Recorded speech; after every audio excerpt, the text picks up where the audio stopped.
itu beberapa saat itu sebelum saya dipulihkan, itu ada di masa lalu. Dan saya yakin dan percaya juga bahwa banyak orang muda, banyak orang Kristen, banyak orang tua atau siapapun, laki-laki maupun perempuan, ya kadang-kadang tubuh kita ada di sini, tetapi pikiran, perasaan, emosi kita, jiwa kita sedang ada di masa lalu. Itulah yang membuat kita sulit untuk bertumbuh, itulah yang membuat kita sulit untuk maju, itulah yang mencuri damai sejahtera kita, itulah yang mencuri sukacita kita, itu yang membuat kita tidak maksimal di dalam Tuhan Yesus. Ya, nah saudaraku,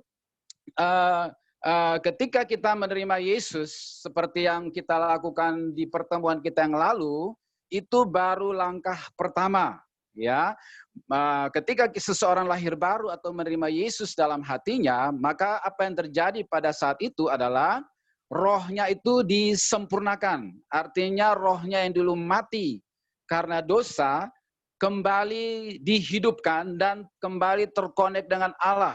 Hubungan yang terputus dengan Allah sekian waktu sejak terima Yesus, sejak lahir baru, maka kembali terkoneksi dengan surga, kembali terkoneksi dengan Allah Bapa. Ya, sehingga rohnya sudah sempurna. Seandainya benar-benar orang itu dipanggil Tuhan pada detik itu juga, maka dia pasti masuk surga, dia pasti diselamatkan. Karena untuk masuk surga, untuk menerima tiket masuk surga, hanya dibutuhkan iman dan percaya. Bukan hasil usaha kita, bukan hasil perjuangan kita, bukan karena kuat gagah kebaikan kita, tapi semata-mata oleh karena kasih karunia melalui iman. Ya, tetapi saudaraku, walaupun rohnya sudah sempurna, ya, tetapi jiwa itu belum sempurna. Jiwa sedang disempurnakan. Apa itu jiwa? Yaitu pikiran, perasaan, dan kemauan kita ini sedang disempurnakan. Jadi waktu lahir baru, roh sudah sempurna. Kemudian saat ini yang sedang terjadi ya dalam kehidupan kita adalah bahwa jiwa kita ini sedang disempurnakan, sedang diproses. Itu sebabnya firman Allah mengatakan bahwa hidup kekal itu adalah mengenal Allah. Proses mengenal itu adalah bukan proses satu kali ketemu, tetapi itu adalah proses seumur hidup. Ya, jadi berjalan bersama Tuhan itu adalah seumur hidup dan itu adalah proses penyempurnaan jiwa kita. Pikiran, perasaan, kemauan kita itu sedang dalam proses penyempurnaan melalui firman Tuhan. Ya, dan kemudian yang akan disempurnakan itu adalah tubuh kita. Ya, jadi saya ulangi, waktu seseorang lahir baru, rohnya sudah sempurna. Seandainya Tuhan panggil dia detik itu juga, dia pasti diselamatkan masuk surga. Tetapi kalau diizinkan Tuhan masih panjang umur dan hidup, ya, maka jiwa kita ini sedang disempurnakan, yaitu pikiran, perasaan, dan kemauan kita. Ya, kemudian di masa yang akan datang, yaitu tubuh kita akan disempurnakan. Pada hari kebangkitan orang mati di akhir zaman, semua orang percaya yang sudah meninggal itu akan dibangkitkan, kemudian diberikan tubuh yang baru, tubuh kemuliaan. Maka pada saat itulah tubuh disempurnakan. Jadi roh sudah sempurna, jiwa sedang disempurnakan, tubuh akan disempurnakan pada hari kebangkitan. Ya, nah malam hari ini yang akan kita bahas itu adalah seputar jiwa, pikiran, perasaan, kemauan yang masih terbelenggu oleh masa lalu yang kelam, masa lalu yang gelap, saudaraku ya. Nah, kemudian juga ya memang setiap orang itu punya punya masa lalu, ya. Setiap orang pasti punya masa lalu. Ya, setiap orang juga punya masa kecil, ada yang masa kecilnya bahagia, ada yang masa kecilnya pahit, ya, ada yang masa kanak-kanaknya itu sulit, ada yang masa kecilnya bahagia, bermacam-macam. Ya, nah tadi saya katakan bahwa masa remaja saya itu adalah seperti yang tadi saya ceritakan bahwa tubuh saya ada di sini, tetapi emosi saya itu terbawa ke masa lalu. Sehingga saya seperti hidup di dua dunia. Tubuh di sini, tetapi emosi saya ada di belakang di masa lalu. Ya, ya. Tetapi masa kanak-kanak saya itu sangat bahagia. Ya, saya punya masa kecil yang sangat menyenangkan. Ya, karena saya hidup di kampung, saudaraku, saya keluar masuk hutan, berburu burung, ya, menyeberang sungai dengan teman-teman saya bermain. Pokoknya masa kecil saya itu sangat puas. Ya, saya tidak menyesali masa kecil saya, tetapi ada peristiwa-peristiwa di tengah itu masa remaja yang menciptakan atau membuat saya Ya, sehingga tadi saya katakan bahwa tubuh saya ada di sini, tetapi jiwa saya tertinggal di masa lalu. Ya, dan saya yakin bahwa banyak orang muda, banyak mahasiswa, banyak orang Kristen yang kondisinya seperti itu. Ya, saudaraku. Nah, saya bagikan dulu fakta-fakta ini, kemudian kita akan bahas firman Tuhan. Ya, nah kemudian saudaraku bahwa masa lalu memang tidak bisa kita ubah, tetapi masa depan masih bisa kita ubah. Masa lalu itu adalah sejarah. Apa yang sudah terjadi kita tidak bisa pulang ke sana untuk memperbaiki lagi, tetapi kabar baiknya bahwa kita masih bisa memperbaiki masa depan. Nah, itulah alasannya kita ada di pertemuan ini malam hari ini, supaya kita membereskan semua apa yang berhubungan dengan masa lalu yang menghalangi kita, supaya kita jangan kehilangan masa depan kita hanya karena ada masa lalu yang belum kita lepaskan yang menghalangi kita untuk menuju ke masa depan. Ya, saudaraku. Nah, next-nya lagi kita lihat firman Tuhan. Ya, ada firman Tuhan di dalam Yesaya pasal 43 ayat 18 dan 19. Di situ dikatakan bahwa firman-Nya, janganlah ingat-ingat hal-hal dahulu dan janganlah perhatikan hal-hal yang dari zaman purbakala. Lihat, aku hendak membuat sesuatu yang baru, yang sekarang sudah tumbuh, belumkah kamu mengetahuinya?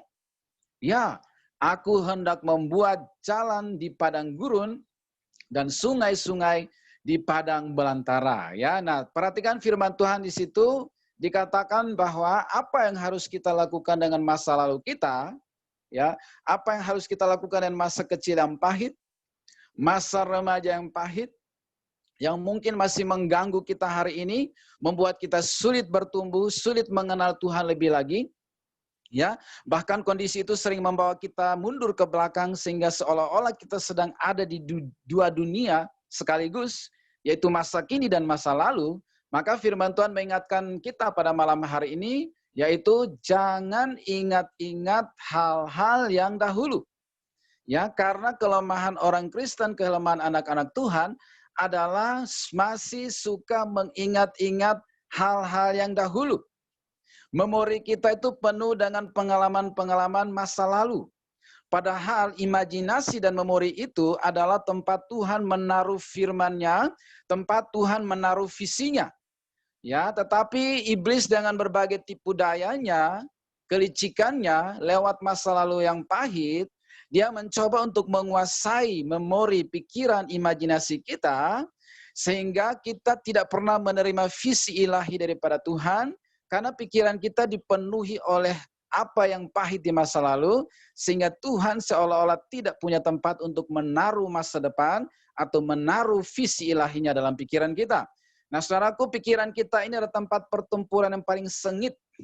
Ya, iblis mengincar pikiran kita. Sejak di Taman Eden, dia berhasil mengecoh Hawa dengan cara bermain kata-kata dan bermain logika, sehingga pikiran daripada Hawa dibelokkan dari kenyataan, dibelokkan dari firman Tuhan, dan dengan demikian dia berhasil menipu manusia, dan hanya oleh karena peristiwa itu, maka dikatakan maut masuk ke dunia, dosa masuk ke dunia, gara-gara pikiran yang berhasil dibelokkan oleh iblis.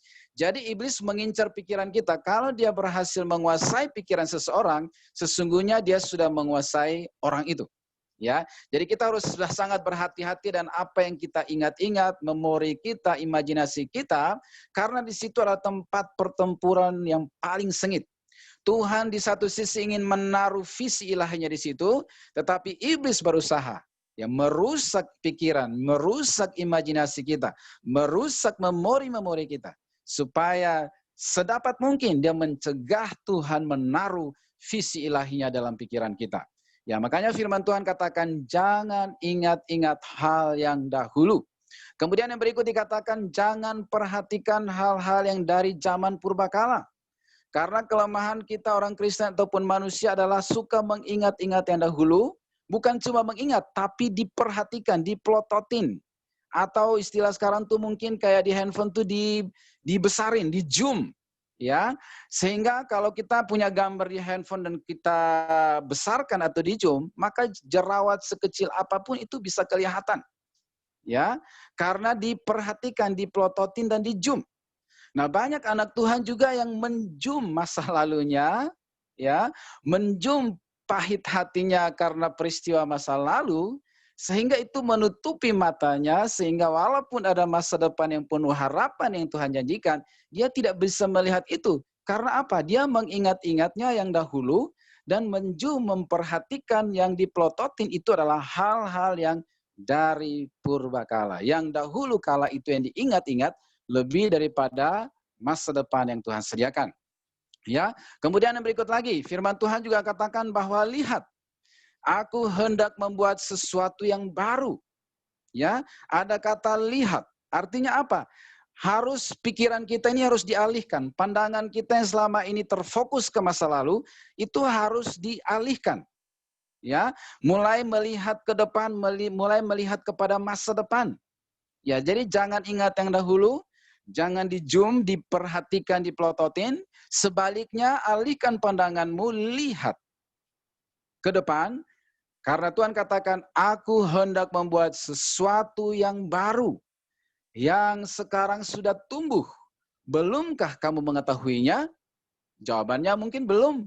Karena masih sibuk memperhatikan yang dari purbakala, dan masih sibuk mengingat-ingat yang dahulu. Sehingga walaupun Tuhan sedang mengerjakan sesuatu yang baru dalam hidupmu, sedang merancangkan masa depan yang penuh harapan bagimu pun, engkau tidak bisa melihatnya. Karena fokusmu sedang teralihkan ke belakang dan bukan ke depan. Nah, ini problem kita semua, problem orang Kristen, problem anak-anak Tuhan. Kemudian yang berikut lagi di situ dikatakan, ya, aku hendak membuat jalan di padang gurun. Bayangkan, padang gurun itulah suatu tempat yang ekstrim. Kering, siang sangat panas, malam sangat dingin. Tetapi Tuhan katakan, aku hendak membuat jalan di padang gurun itu. Walaupun kering, cuaca ekstrim, Tuhan bilang aku mau buat jalan di sana. Bukan cuma jalan, aku mau buat sungai-sungai di padang belantara. Bayangkan. Ya, Tuhan mau buat jalan di padang gurun dan bahkan sungai di padang belantara. Tetapi sungai atau jalan itu tidak akan pernah kita lihat dan terjadi dalam hidup kita kalau fokus kita adalah ke belakang, ke belakang, dan ke belakang. Ingat apa yang terjadi pada istri Lot? Ya, ketika Tuhan menyelamatkan Lot, istrinya dan dua anak perempuannya dari Sodom dan Gomora, ada satu petunjuk atau perintah Tuhan. Ya, supaya mereka dikatakan jangan menoleh ke belakang. Siapa yang menoleh ke belakang akan jadi tiang garam. Nah, waktu mereka mulai lari meninggalkan Sodom dan Gomora yang akan dibakar oleh Tuhan dengan api dan belerang, ya istri Lot ini mungkin masih ingat, apalah mungkin ada harta di bawah bantal atau di bawah kolong tempat tidur atau apa yang mungkin dianggap paling berharga di rumahnya yang belum rela dia lepaskan, sehingga dia nggak tahan dan akhirnya dia menoleh ke belakang. Dan apa yang terjadi? Istri Lot jadi tiang garam. Jadi patung, nggak kemana-mana. Orang yang suka menoleh ke belakang, yang melihat ke belakang terus, memperhatikan yang dahulu, dia nggak kemana-mana. Dia merasa sedang berjalan padahal dia jalan di tempat. Dia merasa sudah cukup melakukan banyak hal, padahal dia tidak sedang melakukan apa-apa. Dia sedang menjadi tiang garam. Itulah kondisi banyak anak Tuhan, banyak orang Kristen. Menjadi tiang garam. Tidak produktif, tidak ngapa-ngapain, studi mandek, kerja mandek, masa depan macet, karena dia sibuk ngelihat ke belakang. Nggak jadi apa-apa, seperti istri Lot, jadi tiang garam. Haleluya, saya berdoa supaya malam hari ini terjadi suatu terobosan dalam kehidupan saudara. Ya, karena itu mari kita ikuti screen berikutnya, saudaraku. Nah, gajah adalah satu binatang yang termasuk yang paling besar di hutan, saudaraku. Kemudian tenaganya ini juga sangat luar biasa. Belalainya itu bisa mengangkat batangan pohon, ya, bisa diangkat oleh gajah ini. Jadi tenaganya sangat besar, tubuhnya juga sangat besar, kemampuannya besar. Dan salah satu fakta lagi tentang gajah yang mungkin kita belum ketahui, yaitu ingatan gajah ini sangat tajam. Ya, daya ingat gajah ini sangat-sangat tajam. Makanya kalau saudara perhatikan itu ada beberapa institusi pendidikan itu memakai gajah sebagai logonya. Ya, misalnya ITB ya, Institut Teknologi Bandung itu logonya itu gajah. Ya, mungkin juga karena salah satu filosofi ya gajah yang ingatannya sangat kuat dan sangat tajam. Ya, saudaraku, itu adalah fakta tentang gajah. Tetapi ya, apa yang menjadi kekuatannya itu bisa sekaligus menjadi kelemahannya. Bagaimana cara menaklukkan seekor gajah yang gede seperti ini, yang tenaganya luar biasa, yang sebenarnya bisa melakukan banyak hal dan mengangkut batangan-batangan pohon yang besar, ternyata sangat mudah ditaklukkan. Bagaimana caranya menaklukkan gajah? Coba kita lihat berikutnya.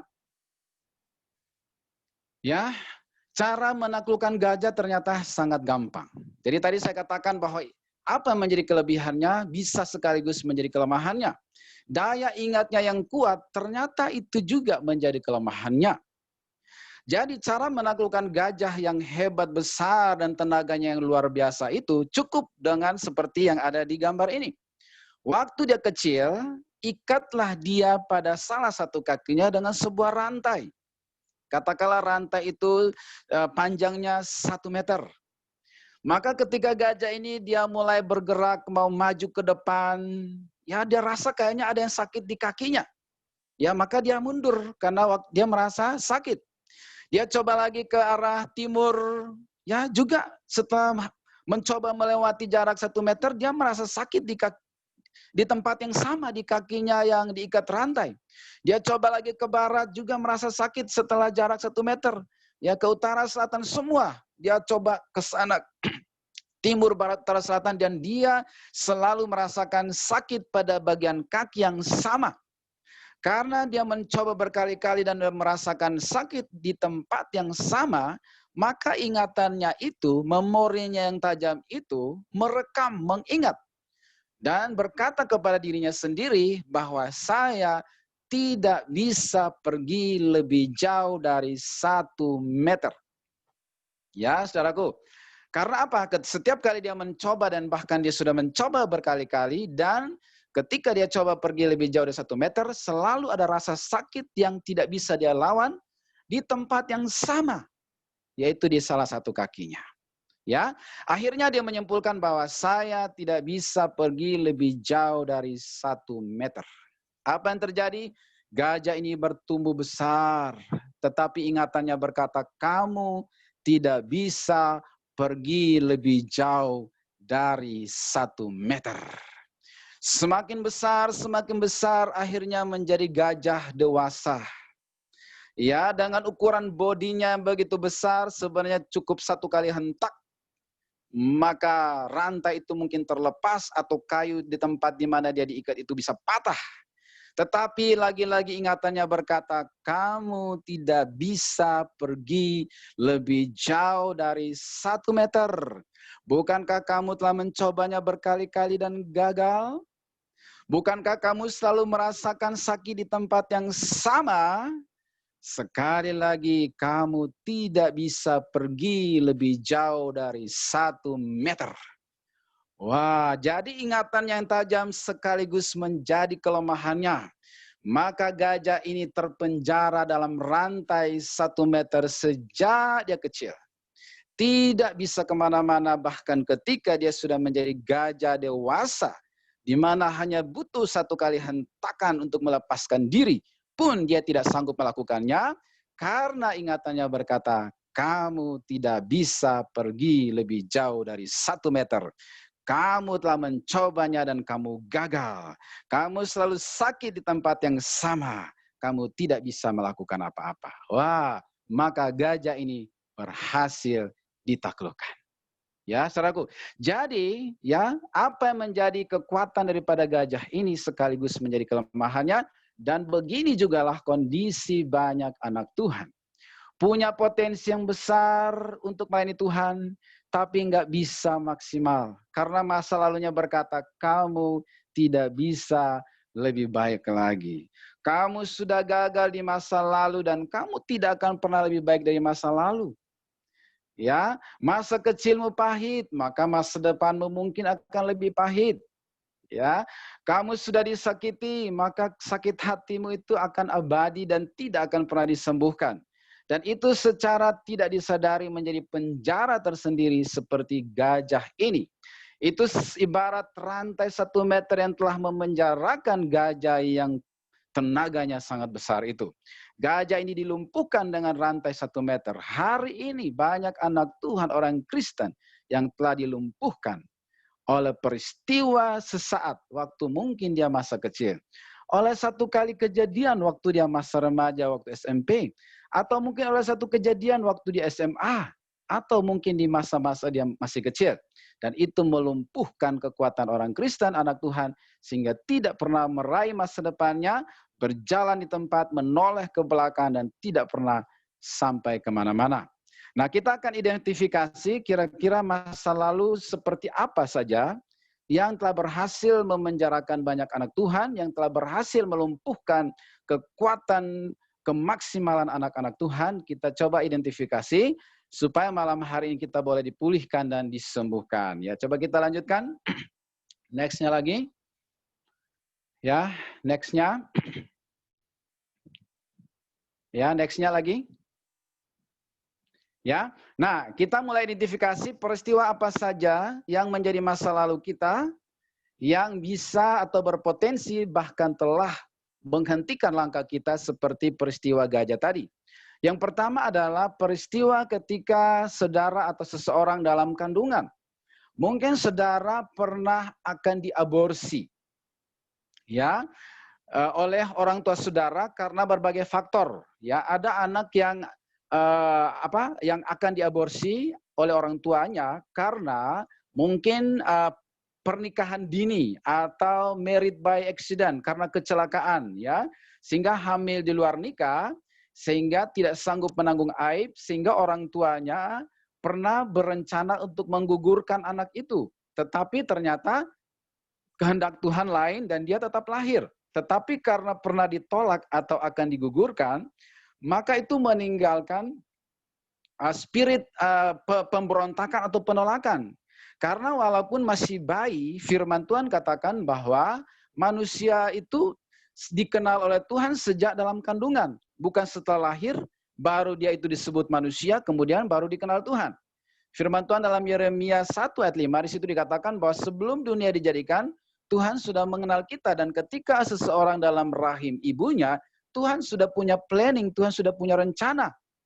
Maka orang yang mencoba menggugurkan bayinya atau mengaborsi bayinya, itu berarti dia mencoba untuk menghentikan rencana Allah atas kehidupan seorang manusia. Ya, saudaraku. Maka ya akan melahirkan anak ini dengan sikap penolakan. Ada spirit pemberontakan yang akan ada dalam anak ini karena dia sudah manusia walaupun masih kecil, masih janin, tetapi di mata Tuhan itu dia sudah seorang manusia. Maka orang Kristen tidak boleh aborsi. Siapapun sebenarnya tidak boleh melakukan aborsi karena aborsi itu adalah pembunuhan. Saudaraku, ya. Apalagi kalau sudah aborsi itu hasil misalnya perzinahan pula, maka sudah berzina membunuh pula. Maka dosa yang double, ya, berzina dan membunuh. Ya, sejak bayi dalam kandungan itu dia sudah manusia sempurna di mata Tuhan. Siapa menggugurkan bayi itu adalah tindakan pembunuhan karena Tuhan sudah mengenal manusia sejak dalam rahim, bukan lahir dulu baru dihargai dan dianggap manusia, tetapi sejak dalam rahim Tuhan sudah punya rencana. Nah, mungkin ada pengalaman saudara, ya, atau ya saudaraku, yang ternyata saudara tuh pernah akan diaborsi karena tadi alasan MBA, married by accident, ya, atau juga mungkin yang pernah akan diaborsi karena mungkin orang tua itu tidak merencanakan kelahiran saudara gitu ya. Jadi sudah punya anak 5, sebenarnya udah nggak pengen punya anak lagi, tahu muncul saudara misalnya gitu ya. Jadi anak yang ke-6, waduh lihat ekonomi sulit, usia udah tua, udah susah cari kerja, aduh hadir pula seorang bayi dalam kandungan, lalu ada niat untuk melakukan aborsi. Tapi Tuhan menghendaki lain sehingga saudara tetap hidup. Namanya gagal aborsi. Maka anak ini kalau dia tidak dilayani atau dipulihkan, biasanya itu ada spirit putus asa atau spirit penolakan atau pemberontakan. Dan ini juga adalah salah satu bagian dari masa lalu yang harus dipulihkan, saudaraku, ya. Ya, dan kalau ada di antara saudara di ruangan Zoom ini yang punya pengalaman seperti ini, jangan takut ya, karena malam hari ini Roh Kudus akan menjamah dan menyembuhkan saudara. Ya, next. Berikutnya lagi. Ya, atau yang berikut ya, mungkin ada di antara saudara atau yang hadir di sini juga yang punya masa kecil yang tidak bahagia, khususnya adalah kehilangan figur ayah. Mungkin ayahnya meninggal waktu saudara masih kecil. Ya, sehingga saudara tidak pernah merasakan figur ayah, bahkan mengenal ayah seperti apapun, saudara nggak pernah. Ya, manusia tanpa figur ayah itu ada sesuatu yang kurang. Sehingga dia akan selalu mencari figur ayah itu kemanapun. Ya, akhirnya bisa mencarinya lewat, ada orang yang karena kehilangan figur ayah kemudian belum dipulihkan, akhirnya dia mencarinya dari pacaran. Gonta-ganti pacar, karena sebenarnya dia butuh figur pria, figur laki-laki dalam hidupnya, karena dia nggak punya figur ayah. Karena ayahnya mungkin meninggal sejak dia masih kecil. Ya, atau ayahnya pergi meninggalkan ibu dan anak-anaknya waktu dia kecil. Ya, atau terjadi mungkin perceraian. Sehingga tidak punya gambaran sama sekali tentang figur ayah. Sudah begitu belum pernah mengalami jamahan Tuhan atau belum pernah terima Yesus dilayani secara khusus. Sehingga pencarian itu terus ada dalam hatinya, ada yang kosong. Ada sisi yang kosong dalam hidupnya, ya, dan itu menjadi masa lalu tersendiri dalam hidupnya. Atau juga ada yang punya ayah, tetapi dia diperlakukan secara keras, dididik secara keras. Ya, mungkin ayahnya menginginkan supaya dia menjadi anak yang hebat, yang tegar, yang kuat. Tetapi kadang-kadang caranya begitu keras, ya, sehingga yang diingat adalah luka, yang diingat adalah sakit hati, yang diingat adalah kekecewaan. Ya, dia mengabaikan maksud dan niat daripada orang tua ketika mendidik dia seperti itu. Dia lebih memperhatikan kepada caranya sehingga dia sakit hati, dia dendam, dia kepahitan kepada yang namanya ayah. Nah, saya pernah menemui beberapa ya anak-anak mahasiswa laki-laki itu yang pernah saya temui. Satu itu dia pernah latihan taekwondo ya dari SMP sampai SMA. Tujuannya satu, membalas dendam kepada ayahnya. Karena dia melihat ayahnya hampir setiap hari menganiaya ibunya. Sehingga dia dendam sekali kepada ayahnya. Waktu kecil dia tidak berdaya, tapi dia bertekad dalam hatinya bahwa saya suatu saat akan balas dendam kepada ayah saya. Bayangkan, puji Tuhan dia tertolong dalam sebuah retreat, sehingga tidak sampailah mereka dia melakukan balas dendam itu, tetapi yang terjadi adalah rekonsiliasi. Lalu ada satu lagi anak laki-laki juga, saudaraku. Ya, dia juga latihan silat atau karate. Sama misinya, balas dendam kepada ayah. Karena dia juga melihat hal yang sama, bagaimana cara ayahnya memperlakukan ibunya. Dengan sangat kasar, dengan kekerasan, penganiayaan, saudaraku. Sehingga dia dendam sekali sama ayahnya. Sehingga dia latihan karate, misinya satu, suatu saat akan balas dendam. Puji Tuhan juga terselamatkan. Tetapi betapa mengerikannya. Anak-anak yang kepahitan sama ayahnya, kehilangan figur ayah, itu tadi berniat membalas dendam kepada ayah, ada yang terlibat narkoba, ada yang terlibat pergaulan bebas, premanisme, banyak.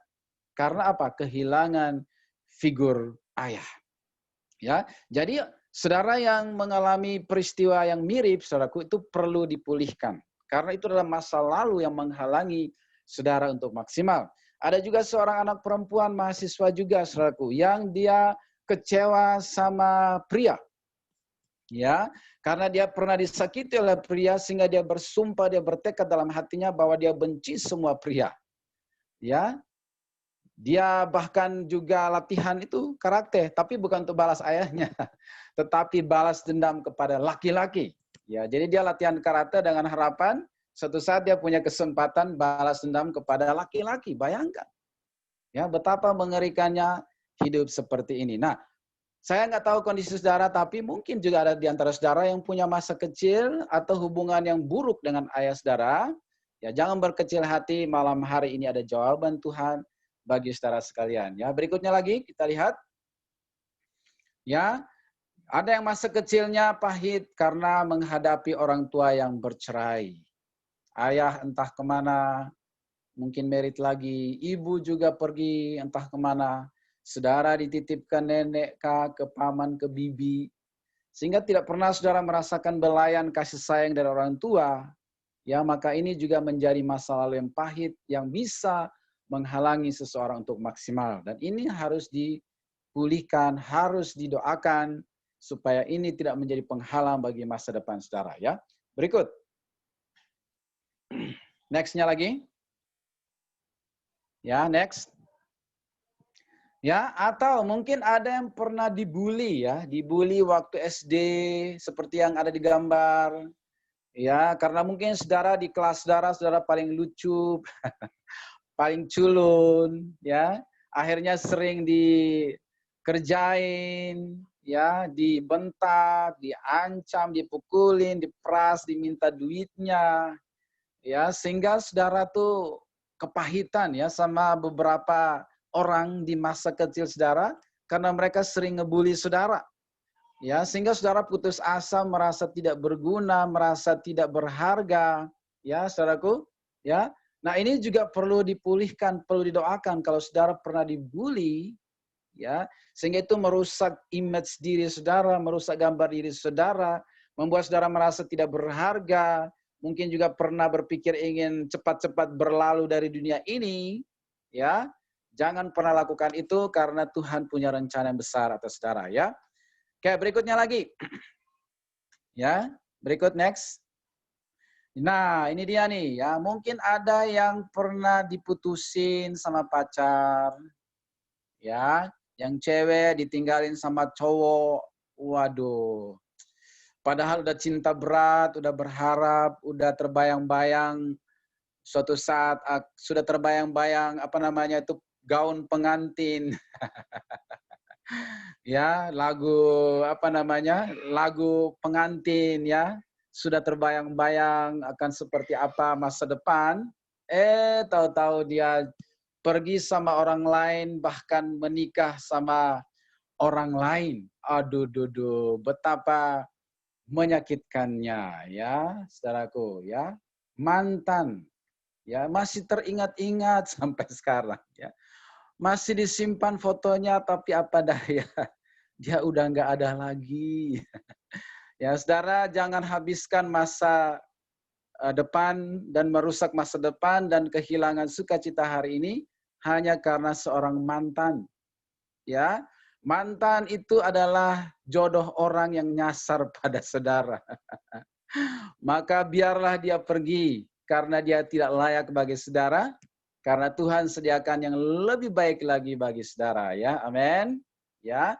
Kalau saudara menganggap dia itu adalah sebenarnya yang the best, tapi kalau masih bisa pergi, berarti dia bukan yang the best. Karena Tuhan punya yang lebih the best lagi bagi saudara. Jadi jangan pernah sesali orang yang pernah hadir dalam hidup saudara kemudian pergi, jangan pernah sesali. Ya. Jangan habiskan waktu saudara untuk mengingat orang yang sudah Tuhan ambil atau singkirkan dari hidup saudara. Ya, karena Tuhan punya planning yang lebih besar dan mulia bagi saudara. Dia tidak layak bagi saudara. Dia tidak pantas untukmu karena ada yang lebih pantas. Jadi jangan sampai engkau bersumpah dalam hatimu bahwa semua laki-laki itu jahat dan engkau bersumpah balas dendam kepada laki-laki, jangan. Apalagi jangan sampai juga engkau bersumpah bahwa saya sejak hari ini dikecewakan laki-laki, saya nggak mau lagi jatuh cinta sama laki-laki. Nah, lagi bahaya lagi. Jangan sampai terjadi ya. Itu bisa terjadi penyimpangan dan lebih parah lagi itu butuh doa khusus lagi tuh ya. Atau yang laki-laki juga, waduh diputusin sama cewek ya. Sudah menganggap dia favorit, udah pasang DP-nya di fotonya di DP HP, di profil Instagram, Facebook ya, udah foto berdua-dua. Tahu-taunya pergi sama orang lain. Ya. Lalu si pria ini bersumpah dalam hati bahwa wanita racun dunia. Sehingga engkau bersumpah bahwa tidak mau pacaran lagi dengan perempuan. Hei, jangan.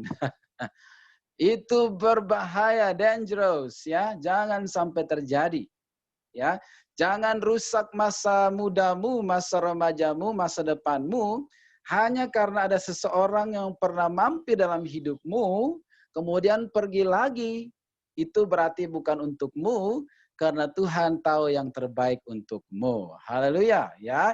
Mungkin kita selalu ingin dapatkan apa yang kita inginkan, ya tetapi Tuhan lebih tahu yang kita butuhkan, bukan yang kita inginkan. Tuhan mengambil apa yang mungkin kita inginkan karena Dia ingin memberikan kepada kita apa yang kita butuhkan. Karena itu jangan pernah sesali mantan yang telah pergi, karena itu adalah jodoh orang yang nyasar pada saudara.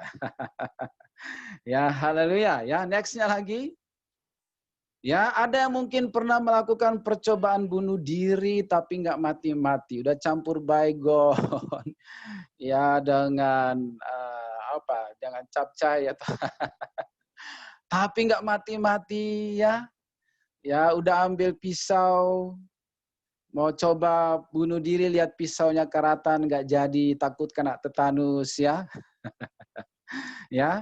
Nah, kalau saudara juga pernah melakukan percobaan bunuh diri, ya, bertobatlah. Karena orang yang bunuh diri berarti dia mempercepat waktu Tuhan atas dia. Itu bukan kehendak Tuhan. Nyawa kita itu bukan kita yang berhak mengambilnya. Tuhan yang berhak atas nyawa kita. Jangan pernah mengakhiri nyawa saudara sebelum Tuhan panggil saudara. Ya, orang yang bunuh diri itu tidak punya tempat di sorga. Karena dia membunuh dirinya, dia berarti melakukan pembunuhan. Tapi yang dibunuh itu adalah dirinya sendiri. Dan dia tidak punya hidup kekal. Karena itu jangan pernah lakukan percobaan bunuh diri, atau bunuh diri karena alasan apapun, jangan pernah saudara lakukan. Tapi kalau itu adalah masa lalu saudara, saking depresi, frustasi, kemudian saudara saudara pernah melakukannya, ya maka malam hari ini ada peluang, ada kesempatan bagi saudara untuk disembuhkan dan dipulihkan. Ya, berikutnya lagi. Next. Ya, mungkin ada juga di antara saudara yang pernah mengalami maaf kata, ya malam hari kita belak-belakan aja saudaraku ya. Karena kita ingin supaya maksimal hidup kita bahagia sukacita, Tuhan memakai saudara sekalian. Nah, mungkin ada di antara saudara yang pernah mengalami pelecehan seksual. Ya, kekerasan seksual pada masa kecil. Ya, yang dilakukan oleh orang-orang terdekat, baik oleh perempuan ataupun laki-laki, sudah melecehkan saudara secara tidak terhormat dan tidak mulia, ya, dan itu membuat saudara trauma, saudara kepahitan, saudara sakit hati, ya, maka malam hari ini juga ya Roh Kudus ingin melepaskan saudara, ingin memulihkan saudara dari semua masa lalu yang pahit itu. Ya, jangan putus asa, masih ada harapan. Malam hari ini kalau saudara mendengar firman Tuhan ini dan sepertinya apa yang saya katakan ini sesuai dengan kondisi saudara, itu berarti Tuhan mengasihi saudara dan Tuhan ingin menyembuhkan saudara pada malam hari ini. Ya, nextnya lagi. Berikutnya, nah apa yang harus kita lakukan dengan masa lalu kita? Ya, dengan semua peristiwa pahit yang tadi saya paparkan, apa yang harus kita lakukan supaya kita lepas dari masa lalu itu? Tadi di awal firman Tuhan katakan, jangan ingat-ingat yang dahulu kala. Jangan perhatikan hal-hal yang dari purbakala. Lihat, Tuhan sedang membuat sesuatu yang baru bagi engkau. Tetapi bagaimana supaya benar-benar tidak ingat, ya tidak terbayang-bayang lagi peristiwa itu, masa lalu itu, maka cara yang terbaik untuk lepas dari masa lalu itu adalah dengan mengampuni. Ya, mengampuni orang-orang yang pernah mampir di hidup kita atau ada dalam masa kecil kita dan yang meninggalkan luka-luka, bekas-bekas kekecewaan dalam hidup kita, satu-satunya untuk merdeka dari masa lalu, tidak ada jalan lain yang lebih baik kecuali mengampuni.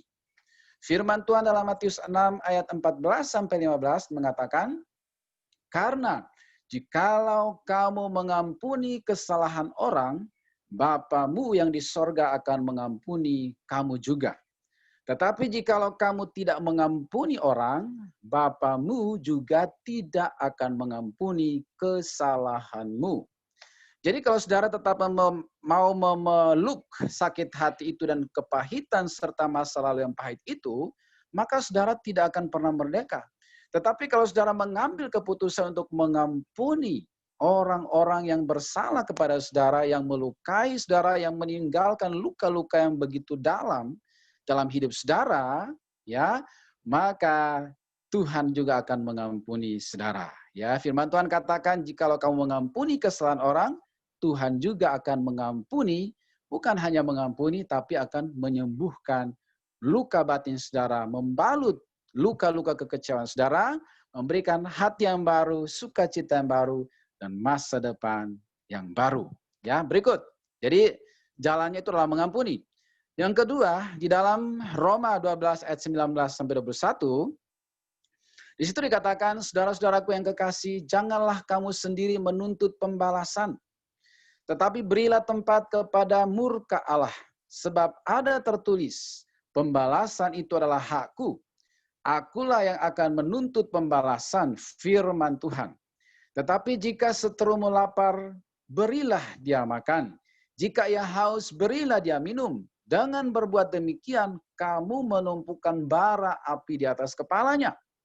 Janganlah kamu kalah terhadap kejahatan, tetapi kalahkanlah kejahatan dengan kebaikan. Ya, jadi firman Tuhan katakan jangan berniat untuk melakukan pembalasan. Seperti tadi saya ceritakan ada anak muda yang ingin balas ayahnya, ada yang ingin balas kepada laki-laki. Firman Tuhan katakan jangan lakukan itu.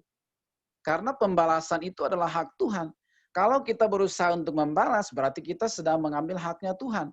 Berarti kita jadi Tuhan yang ingin membalaskan kepada orang yang sudah bersalah kepada kita. Tugas kita adalah selain tadi ampuni, Tuhan bilang berbuat baik. Kalau bisa kita usahakan berbuat baik kepada dia, kenapa tidak? Kalau dia lapar, kasih makan katanya. Kalau dia haus, kasih dia minum. Nah, ketika kita taat dan melakukan firman Tuhan, maka itu perbuatan kita itu seperti kita sedang menaruh bara api di atas kepalanya, dan Tuhan itu kan adil. Dialah yang akan melakukan bagiannya kepada orang yang sudah menyakiti kita, karena Tuhan adalah Allah yang adil. Tetapi supaya keadilan itu nyata terjadi, maka kita harus taat, yaitu mengampuni dan jangan melakukan pembalasan. Ya, kemudian di situ juga dikatakan bahwa jangan kalah terhadap kejahatan. Kalau kita menyimpan kepahitan apalagi melakukan pembalasan, berarti kita kurang lebih sama seperti dia. Ya, setali dua sama lah kita seperti dia, sama jahatnya. Kita tidak lebih baik daripada dia. Kita sama aja. Ya, berarti kita sudah kalah oleh kejahatan. Padahal firman Tuhan dikatakan, jangan kamu kalah terhadap kejahatan, tapi kalahkanlah kejahatan itu dengan kebaikan. Ya, next-nya lagi. Ya, Yakobus 5 ayat 16. Karena itu, hendaklah kamu saling mengaku dosamu dan saling mendoakan supaya kamu sembuh. Doa orang benar bila dengan yakin didoakan sangat besar kuasanya.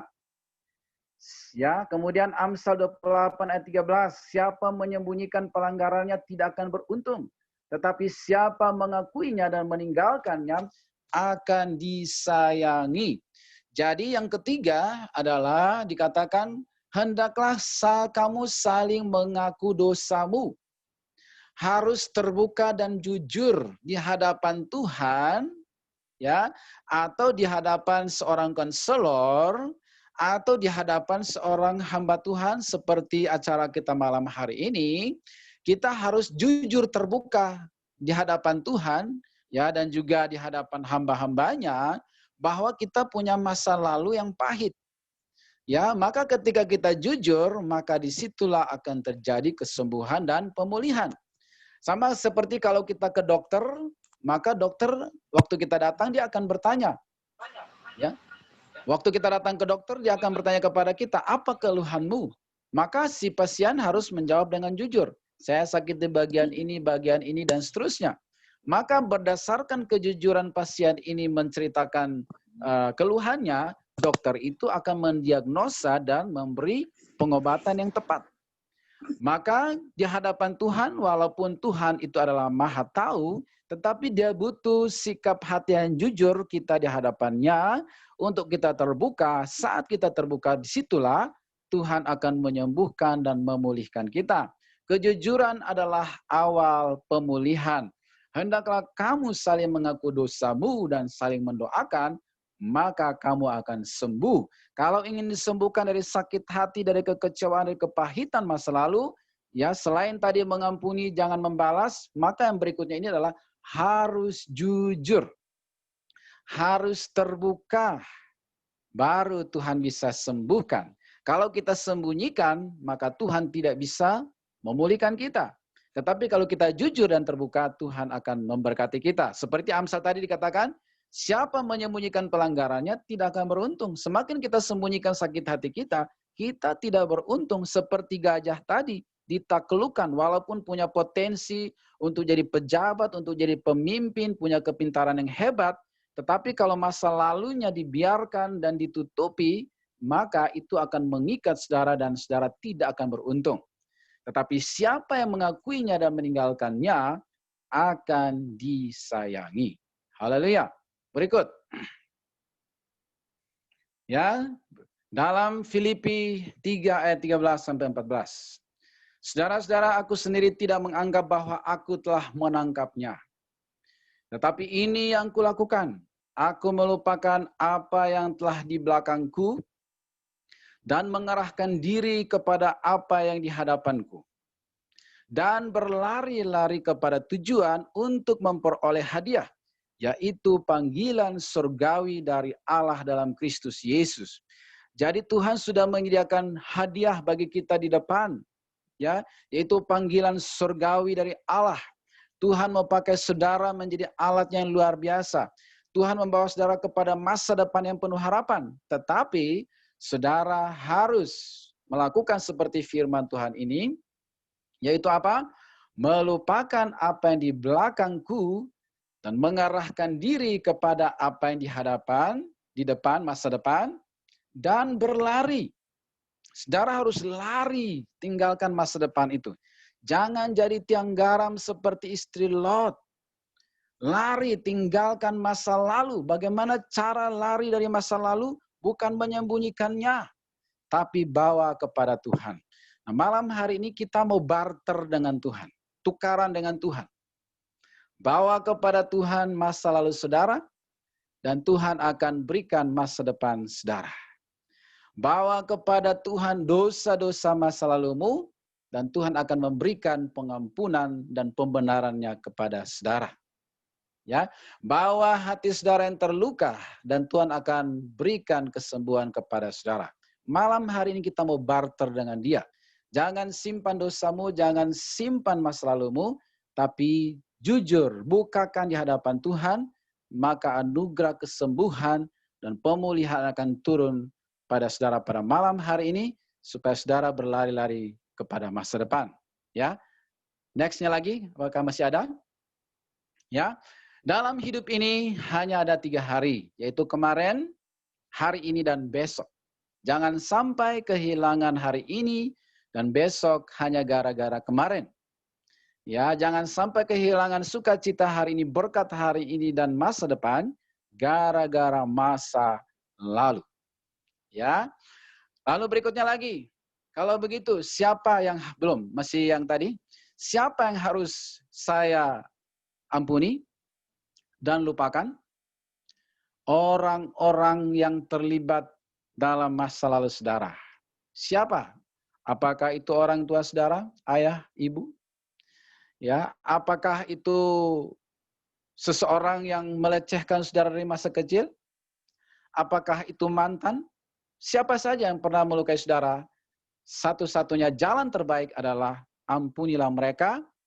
Ya, berdoalah seperti Yesus di kayu salib. Ya Bapa, ampunilah mereka karena mereka tidak tahu apa yang mereka perbuat.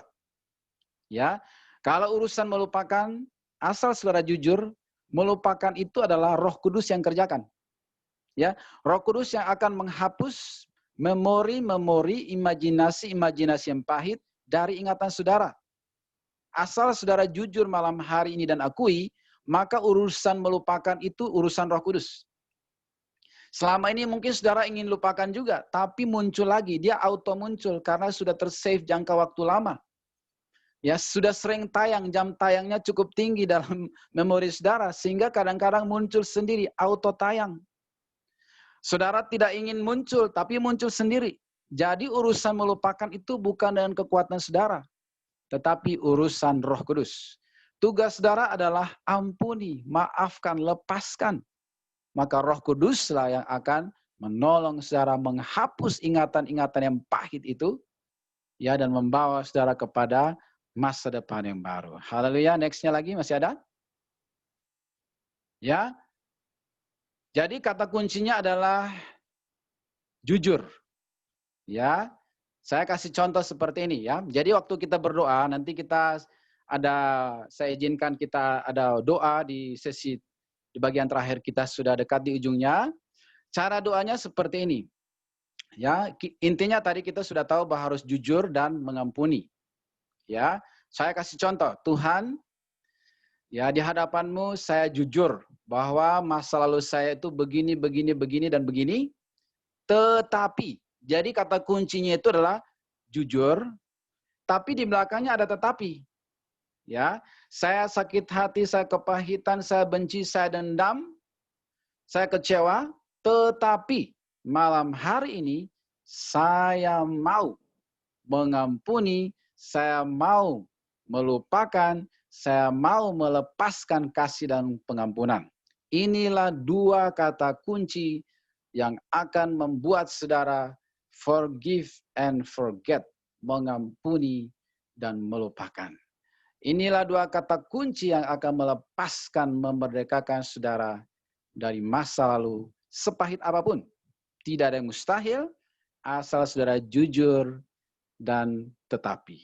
Saya jujur, saya sakit hati, kecewa, marah, dendam, tetapi saya mau mengasihi, mengampuni orang-orang yang sudah menyakiti saya. Ya, termasuk saudara juga perlu mengampuni diri sendiri.